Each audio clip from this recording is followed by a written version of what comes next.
2025 is a weird year in that in a lot of ways it seemed hopeful going into it. I feel like at least in my corner of the internet and of life, it seemed like a lot of people were talking about how much they were going to lock in 2025 and how much they were ready to leave 2024 behind and how it was just like a new beginning. I know people do that every single new year, but I don't know. It just maybe because it actually hit home for me, it felt more pronounced for 2025. But at the same time, we also had this like looming dark cloud of the results of the presidential election in 2024. Um, so I feel like I haven't really known what to make of this year yet. But for the first time ever, I decided going into the year I was going to choose my first two books of the year very strategically. And I'm going to share them with you and let you guys know where I went wrong and where I went right. Hey y'all, it's Dalanie and welcome back to my channel. This is a new sort of segment I'm trying called Delanie's Desk where I give commentary and reviews and just unpack some of the media that I consume in a unscripted, laid back, just chatty sort of manner. So one of my most important goals going into 2025 is to reduce my screen time, like by a lot, like a lot, a lot. I don't care how much you think it is. I promise you it's more. And that combined with the fact that I don't sleep all that much has made it pretty astronomical. Like I think I have one person that I shared like the most egregious number with, and they were like, I don't even know how that's humanly possible. And it's because I don't sleep. So I think there are a lot of other issues tied up in my phone usage and my screen time that I'm trying to tackle in 2025, but that's one of the biggest ones. And it's not just about the like physical toll that that's taking on me. Um, there is absolutely no way in hell as a human being I can operate at my best with how much I'm sleeping and how much I'm on my phone. Um, but there's also like a pretty significant other reason why, and that is, like I said, this moment that we're entering in the United States. The past few years, especially, have been really, really huge for misinformation and disinformation online. Reading comprehension and literacy is completely in the shitter, honestly. And I fear that that's only going to get worse. I think just consuming like regular news on your phone can get overwhelming. Like, I mean, just in the past 2 weeks, the news in the United States has been absolutely batshit crazy. And it's been incredibly draining just to look at every day. And that's literally just like if you're reading the news that is happening, the most plain and straightforward reporting on it, like that alone is pretty depressing. So add on top of that that these algorithms are designed to keep you glued to your phone, keep you doom scrolling, push you further down the rabbit hole of inflammatory news and propaganda, introduce you to subsets of the internet that are really on the margins of society, like manosphere content and incel shit and conspiracy theories and things that while you might run into people that hold those ideologies in person, I think that they can still be considered on the margins of society, although they are growing at what I perceive to be an alarming rate.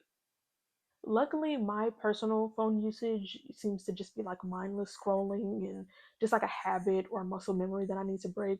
But a lot of people spend time on parts of the internet where it seems like the sun don't shine, and also like lack a lot of context to like just history and politics and things like that. And so they're very susceptible to disinformation online. And I don't think that I need to tell y'all that this shit is just going from worse to worser. Like, historians that have studied dictatorships in the past are literally screaming from the rooftops that there are so many things that we ought to be wary of going on in this administration right now already. And on top of that, we've seen that leaders of these social media platforms have cozied up to Donald Trump. Obviously, Twitter is a huge, huge example of this. As a Twitter girly, somebody who's been on Twitter for I don't even know how long, since I was way too young, and it's my favorite social media platform. We've seen it pretty much go to shit ever since Elon Musk took over, and the right wing ads have been relentless. all of the replies that are not by people who are verified are completely buried, and so a lot of just hateful shit rises to the top. And it's become a pretty miserable experience, even more miserable than it was before, for some people to be on Twitter. And then you have Mark Zuckerberg making a pretty public pivot to the right, going on, what's his name? Joe, I was about to say Joe Goldberg, Joe Rogan, going on his podcast, meeting with Trump, rolling back the fact checking system, rolling back DEI initiatives at Meta, and just showing a general allegiance to Trump and his ideology. And of course, the TikTok ban, if you can even call it that, which was a pretty pathetic excuse to paint Trump as this hero, for people who love TikTok. I mean, the language that they used was so obvious, and I just really hated that I knew that some people will fall for that. The same way that y'all are still talking about that damn $1,200 you got 5 years ago. I'm truly worried for what the future of free speech is on social media and really just in general, because speaking of billionaires cozying up to Trump, we also have Jeff Bezos, who, if you don't know, owns the Washington Post. They pulled their endorsement, for a candidate in this election, as did the Los Angeles Times, um, per the request of their owner as well. Literally everybody involved is a fucking supervillain, and with every day that passes, I am more and more reassured of that fact. So, when I was picking my first book of the year, I was just trying to, I would say, drum up any sort of hope that I could get. Especially because, as someone that loves studying history, I felt like I was hyper aware of all of the signs of an impending rather dictatorship, and I was trying not to crash out, because it's like you want to go sort of in between, like not being a doomsday person, but also like not thinking that shit can't happen to you, and like I believe in history. I believe that history repeats itself, and everything that is old is new again, and that a lot of people just don't value it and don't think that we can learn from it, and that's why these things keep happening over and over and over again. And I don't want to be so naive as to not take that seriously, but I also can't spend every day wallowing in that shit, because, as I said before, it's fucking depressing. So when I came across this book, A People's Future of the United States, I was intrigued. Basically, it is a collection of speculative fiction from 25 different writers, many of them writers of color or LGBTQ plus writers. And it says a glittering landscape of 25 speculative stories that challenge oppression and envision new futures for America. Something that really caught my eye about it was on the back, where it says, there are stories that explore new forms of freedom, love, and justice, and narratives that challenge oppressive American myths, release us from the chokehold of our history, and give us new futures to believe in.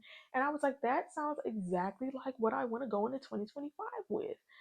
When I tell you guys I'm never picking this book up again, I'm sorry for the switch up, but like, I was just floored. This was honestly the last thing I needed to read on inauguration day, which is when I started it. So that's great. To be fair to the authors, it does say that it blends the dystopian and the utopian, the dark and the light. But right now, all I am getting is dystopian. And one of my other goals for this year was to not force myself to finish books that I am not enjoying. And it honestly goes beyond not enjoying with this book. I just felt so heavy and so freaking depressed reading this book. Mind you, the very first story, California has seceded from the United States and become its own country, and they are at war. That's where I live, and I was just like, yeah, so that is not what I want to be reading about right now. Second story is this like crazy surveillance state where like you can't even post on social media without the government like having to verify who you were with, and you have to like get people to sign that they were with you, and there's drones everywhere, and you can't be outside, and like it was just like crazy. And then I was like, you know what? There's a lot of stories in here. I'm gonna keep going. And then the third story was some other dystopian shit, and I was just like, yo, I can't like. I'm sure that there is something in here that is happy, but I can't push through this. I can't push through a third one because like it just really, really like I can be a little bit of a crash out already about this situation that we have going on in the government right now, and like I said, it's just getting worse and worse every single day that God gives, and so I have to put this book down. I have to. When it said that we were going to reimagine the future of the United States, like I understand that in some ways, like we're trying to imagine past liberation, and for that, like a lot of things would need to get burned down. I'm just going to say, like, y'all can drag me for this. I understand everything is not perfect, but like I don't want, I don't want to live through the country I live in burning down. I just don't. So reading about that and reading about the news, I was like, something has got to give. And I'm not even a speculative fiction girly to begin with. I was just trying something new. And while I have not given up on the genre, I don't see myself coming back to this book. It's just far too depressing at this time. Um, and I wasn't having that great of a time in the stories that I did read anyway. So this was honestly like a huge miss for me, but I'm really proud of myself for not pushing through it because I pushed through some agonizing um reads in the past just off of being stubborn. But this one I really don't think I could have done it. On a brighter note, the other book that I'm starting off the year with feeds into my underlying goal of getting off of my phone, and that is How to Break Up with Your Phone. Very straightforward. I heard about this book on a podcast that I love, The Read. And one of the hosts, Crystal, was saying that she read this book and it helped her a lot. I've actually tried to read it before, but honestly, I think my screen time was less then. But now it's really quite literally an emergency. So, yeah, I'm going to restart this book and hopefully get off of my phone. No, I'm definitely going to get off my phone. Like, it's just, it can't even be negotiated. One of the most sobering things about this book is the like questionnaire at the beginning where it asks you all these questions about your relationship with your phone, and it basically tells you where you fall on the scale of, are you overusing a little bit? Are you technically probably addicted to your phone? All of that. I would really recommend people take that quiz. I'm sure you can find it if you don't want to buy the book. Um, but yeah, I mean, I've had several wake up calls, mainly that Sunday screen time alert that I get on my phone every week. But this book has a lot of like actionable steps for decreasing your screen time, unlike this last book I read about focus, which had a ton of fluff in it, and not really very many revolutionary things to say. So I feel like this book is nice, and it's pretty short, and I feel like it really gets to the point and just telling you what you need to do. So if you take nothing else from this video, I hope that it encourages you to spend less time on your phone if that's a problem for you.